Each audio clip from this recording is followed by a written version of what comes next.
Hello, my name's Matthew East. This is a statement. I'm not really sure exactly what it's about, but it's meant to be something to try and put an end to my struggles with the government. By the government, I mainly mean the Department of Defense. I'm going to begin telling my story regarding my relationship to the military and see how it goes. This might be a very long story. I don't know how much memory is left on my phone, but we'll see how we've got what we've got. So, I did cadets as a kid. I was oriented towards the military as an institution that could teach me values. I grew up in a very religious family. I decided I didn't want anything to do with religion. I needed a new thing to orientate myself. So I joined the military. I joined the Navy. I was bastardized in the military and I was thoroughly traumatized. I was a slightly autistic individual and I was bullied horrifically. Um, like there are different rates, there are different areas of defense where autistic people excel, mainly intelligence, mainly signals, and that kind of thing. I went in the Navy as a maritime warfare officer. This is also called a seamanship officer. They are the most. They are not a good rate. They are very abusive people, and not even in the way that infantry officers are. Army infantry, they have an idea of camaraderie. The Navy is very hierarchical and it's very authoritarian. It's very aristocratic. It's the most aristocratic of the services. It did not suit me at all. I came from a Christian background where we believed in servant leadership and caring for the people below you and treating them as you would. Now, culturally, that doesn't make a lot of sense in the Navy unless you're a submariner or you're in small boats, you need to be an asshole because that's what everyone's conditioned to be, to expect from you. And if you aren't that, people give you smack. So, yeah, Navy's a different beast. But what happened particularly terrifyingly in the Navy, and this is what I need to express this, I have served very much. I have had so much suffering and I need to be rewarded for it. Like, I've lost so much opportunity in my life. I haven't been able to have intimate relationships. I haven't been able to have a basic level of wealth because of my service with the military and what the military continues to demand of me. They've taken everything and they continue to want to take everything and they give me nothing. Now, while in the Navy, I joined around the same time there was the ADFA scandals, around 2013, 2014. What happened is that a group of ADFA kids and they used to be known for being particularly bad, is that a group of advocates recorded having sex with a colleague and they streamed it to a room of ADFA boys.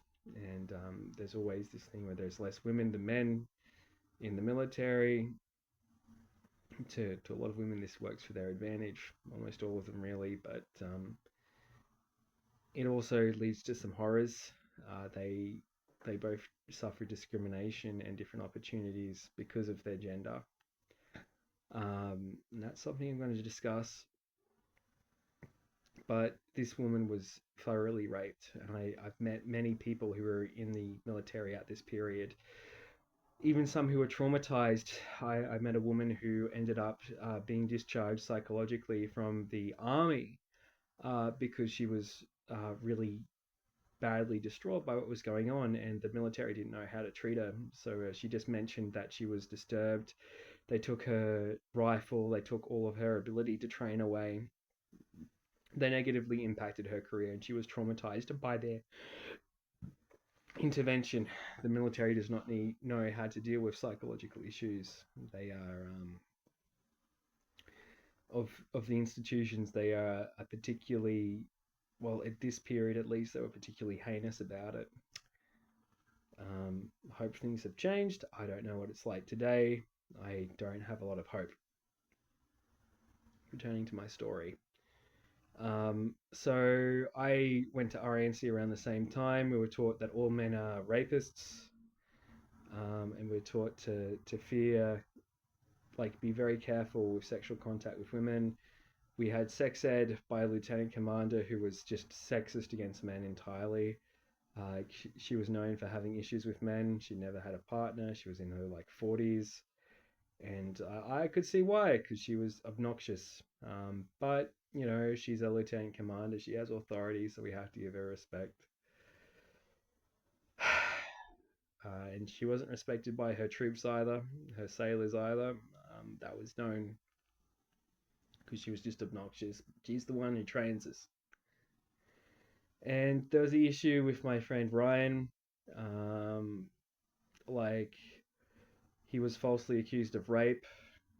There was a conservative Christian woman who joined the Navy. All of us were in our teens, and she was being taught about all this stuff, and she thought that because like she was confused, she made a false rape allegation. I don't even know if they ever had sex, but Ryan was like a very brash person, and those personalities would never mix. But because we're young, because we're dealing with all this stuff, and we're all trapped in this environment together, they end up having a relationship. And Ryan gets falsely accused of rape. The woman eventually, now, when we're close to 30, admits to falsely accusing Ryan of rape. But Ryan loses a large amount of his career. He was going to be a pilot. He was going to go to ADFA. He didn't go to ADFA. He went to pilot directly. He washed out. He probably would have gotten through, in my opinion, if he went to ADFA. So he lost out on that career. He's an effective and very successful real estate agent, and I'm proud of him. But he lost out on his other career and passion because of this woman, and dealt with so much suffering at a very young age because of it.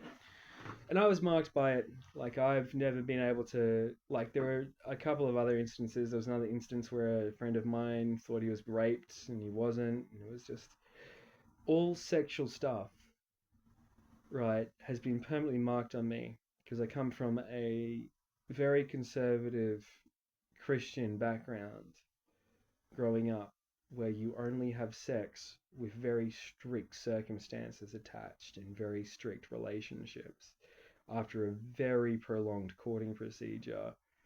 And then I find myself, through all this stuff, I'm completely fucked up when it comes to sexuality. I'm not capable of it because of the extensive trauma that I have been through. Now, that's that circumstance. I'm going to have to talk about the other parts of my experience with government and defense in particular, but just understand that hierarchical structures regarding people's behaviors, telling people what they're meant to be like, rarely end well. And the military is a training institution more than anything. It's a place where people learn how to be a certain way. Your first 2 years in the military are an induction orientation into a culture.